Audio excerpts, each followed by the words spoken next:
বাজারে সম্পূর্ণ ময়লাগুলা ফেলাইছে। এখানে সুস্থ লোক চলাফেরা করলে মানুষে অসুস্থ হয়ে যাবে। দেখেন এই যে পরিস্থিতি দেখেন, একদম মূল মূত্র এখন এখানে অনেকে মানে দাঁড়িয়ে বা বসে যেভাবে প্রস্রাব করে।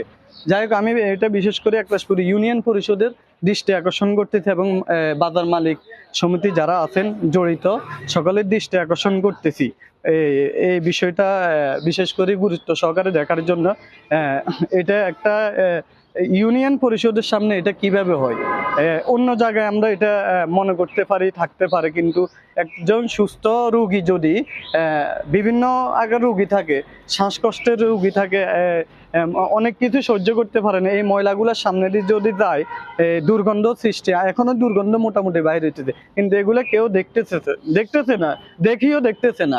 তো আমি সকলের কাছে দৃষ্টি আকর্ষণ করতেছি, বিশেষ করে ইউনিয়ন পরিষদে যারা আছেন তাদের দৃষ্টি আকর্ষণ করতেছি, এটা মালিকানা হোক সরকারি হোক যেটাই হোক, এই ময়লা আবর্জনাগুলা অন্য জায়গায় স্থাপন করার জন্য দূরে কোথাও বাজারের। আসসালামু আলাইকুম রহমতুল্লাহি ওয়া বারাকাতুহু। আমি মোহাম্মদ ইয়াসিন আলী, এনকে ইয়াসিন এক্সপ্রেস ও এমডি ইয়াসিন বিন মোবারক পেজের একজন ক্ষুদ্র রিপোর্টার। যাই হোক, আমাকে অনেকেই চিনেন, অনেকেই চিনেন না, ইনশাল্লাহ ভিডিও দেখতে দেখতে পরিচয় হয়ে যাবে।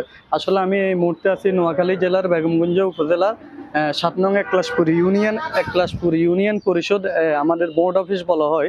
এটা আমি ভিডিও স্ক্রিনে দিয়ে দেবো, যে এটা Eklashpur union board office, union কার্যালয়। এই ইউনিয়ন কার্যালয়ের সামনে আপনারা দেখেন কি পরিস্থিতি। একটা ইউনিয়ন কার্যালয়ের সামনে যদি এই পরিস্থিতি হয়, আসলে মানুষ কিভাবে দেখবে এটা। আমি আসলে জানি না এই জমিনটা কার, কি সরকারি না মালিকানা, আমার ওইটা জানার বিষয় নয়।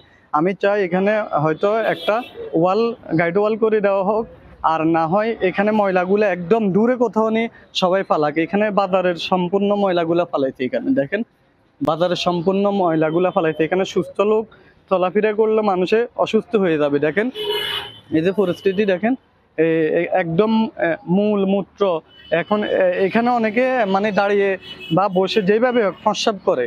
যাই হোক, আমি এটা বিশেষ করে একলাশপুর ইউনিয়ন পরিষদের দৃষ্টি আকর্ষণ করতেছি এবং বাজার মালিক সমিতি যারা আছেন জড়িত সকলের দৃষ্টি আকর্ষণ করতেছি এই বিষয়টা বিশেষ করে গুরুত্ব সহকারে দেখার জন্য।